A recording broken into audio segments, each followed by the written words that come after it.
معظم اللہ کے پیارے امت کے سہارے رب کے محبوب دانائے وجود مالک رباب الامم فخر ارض و عجم والی قوم و مکان سیاہ لا مکان سید انس و جان جناب احمد مصطفیٰ محمد مصطفیٰ صلی اللہ تعالی علیہ وآلہ وسلم کی ذات والا صفات پر درود و سلام پڑھنے کے بے شمار فضائل و برکات ہیں۔ آئیے ایک حدیث پاک حصول برکت کے لیے سنتے ہیں پیارے آقا مدینے والے مصطفیٰ صلی اللہ تعالی علیہ وآلہ وسلم نے ارشاد فرمایا زیدوا مجالسکم بالصلاة علی فإن صلاتکم علی نور لکم یوم القیامہ۔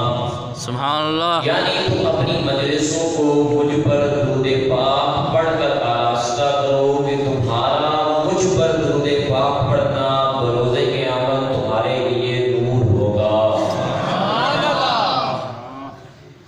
بریلی کے امام کس خوبصورت انداز میں حضور کی ذات پر ہدیہ عقیدت پیش کرتے ہیں، کہتے ہیں مصطفیٰ جان رحمت پہ لاکھوں سلام، شمع بزم ہدایت پہ لاکھوں سلام، جس سہانی گھڑی چمکا طیبہ کا جام، اس دل افروز ساعت پہ لاکھوں سلام۔ دل سمجھ سے ورا ہے مگر یوں کہو خود چاہے راز وحدت پہ لاکھوں سلام۔ دور نزدیک کے سننے والے وہ کان لالے کرامت پہ لاکھوں سلام۔ اونچی بینی کی رفعت پہ لاکھوں درود، نیچی نظروں کی شرم و حیا پر سلام۔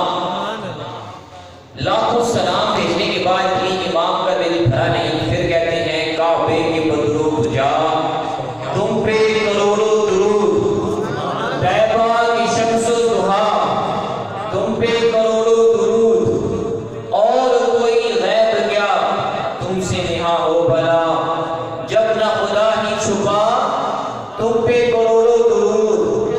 ہم نے خطا میں نہ کی تم نے عطا میں نہ کی، کوئی کمی سرورا تم پہ کروڑوں درود۔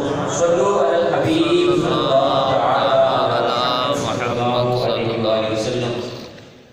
تو پیارے سامعین بھائیو، اس حدیث پاک میں ایک تو درود پاک پڑھنے کی ترغیب موجود ہے، اور دوسرا اس کے اندر ایک بڑا پیارا نقطہ ہے جو میں آپ کو سمجھانا چاہ رہا ہوں۔